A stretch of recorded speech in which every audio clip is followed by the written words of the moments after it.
Terima kasih Anda masih bersama kami di Kompas Petang. Saudara Menko Marves Luhut Binsar Panjaitan membantah kabar Presiden Jokowi menyodorkan nama putra bungsunya Kaisang Pangarep untuk maju di Pilgub Jakarta.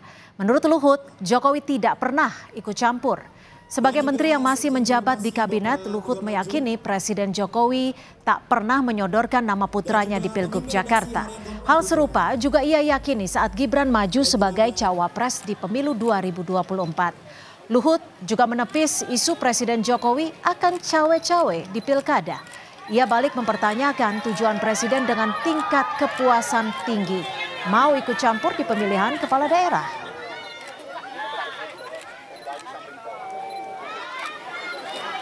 Purbaya Yudisa Dewa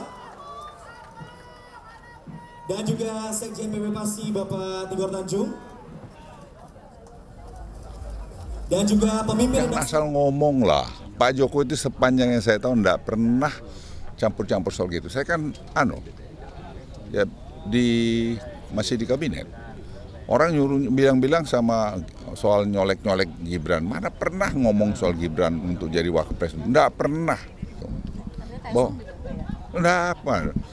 Presiden itu saya lihat sangat demokratis, itu yang saya masih bertahu, sangat demokratis. Menurut saya kadang-kadang terlalu demokratis juga menurut saya karena mungkin saya tentara ya, saya nggak tahu ya, tapi beliau sangat dengerin semua. Berarti pengamat bilang Pak Jokowi akan cawe-cawe di pilkada, itu nggak benar? Nggak ada lah, ngapain beliau cawe-cawe? Tapi memang kamu mau cari mana approval rating, udah mau selesai presidensinya masih berapa tuh, 75. Ya, 2 presiden Amerika kumpulin approval ratingnya masih menang Pak Jokowi.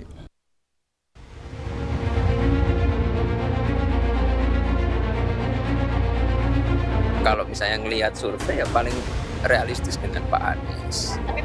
Kalau nanti Kaisang maju, lari 10 kali di Istora Senayan gitu. Ya daripada kita bilang enggak, ini enggak. Dulu kan Gibran juga begitu gitu.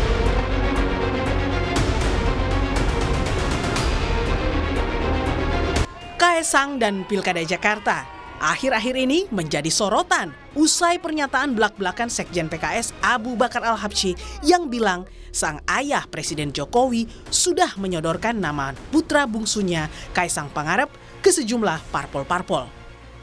Karena nanti kalau misalnya Pak Jokowi nyodorin Kaisang jadi wakilnya RK misalnya. Sudah nyodorkan.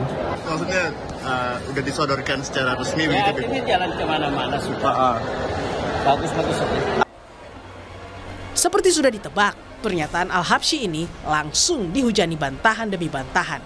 Kaisang bahkan bilang dalam keterangan tertulis, ucapan Sekjen PKS itu adalah kebohongan publik. Meski istana juga membantah dan menilai Al-Habsyi menebar fitnah pada Jokowi, Sekjen Gerindra Ahmad Muzani mengaku bahwa memang ada pembicaraan soal Kaisang dengan Presiden Jokowi untuk dipasangkan dengan calon kuat di Pilgub DKI. Tapi ada pembahasan dengan Presiden dengan Mas Kaisang? Ada. Iya, karena waktunya masih cukup panjang juga terus dilakukan exercise. Coba kalau yang ini. Lalu bagaimana dengan Kaisang?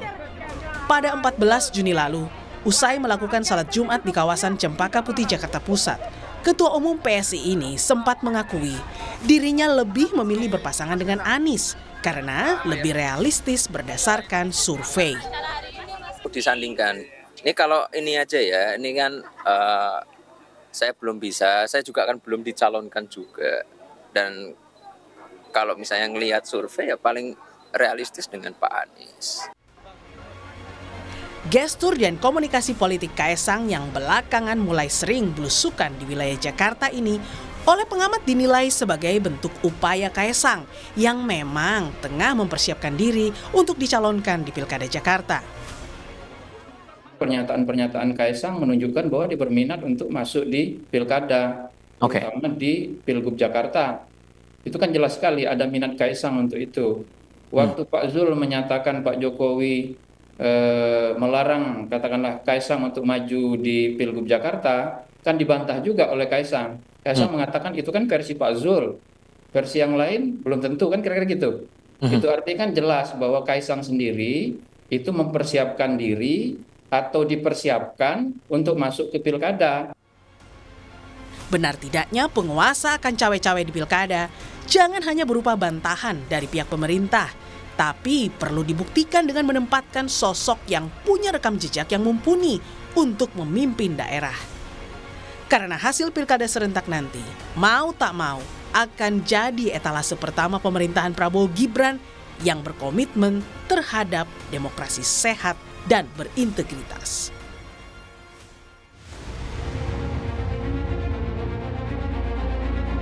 Gimana Pak kalau Kaisang begini-begini?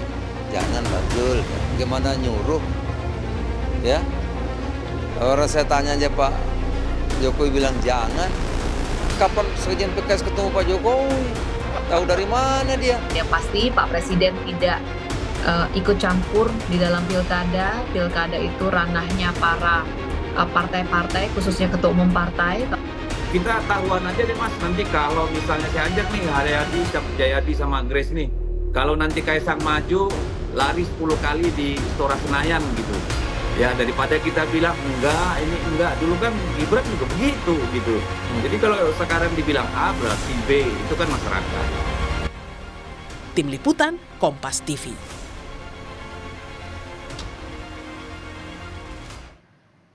Pilkada 2024 harus bebas dari intervensi kekuasaan.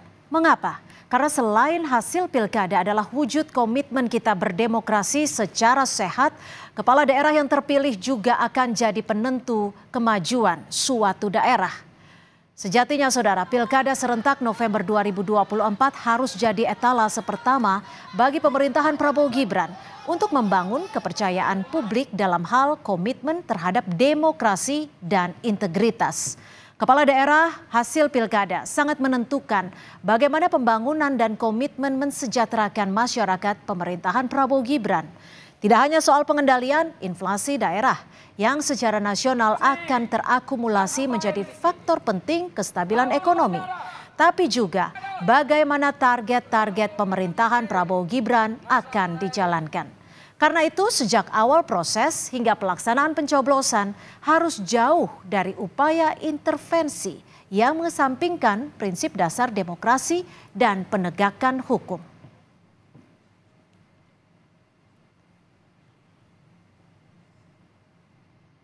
Demikian catatan Kompas TV. Sampai jumpa pekan depan.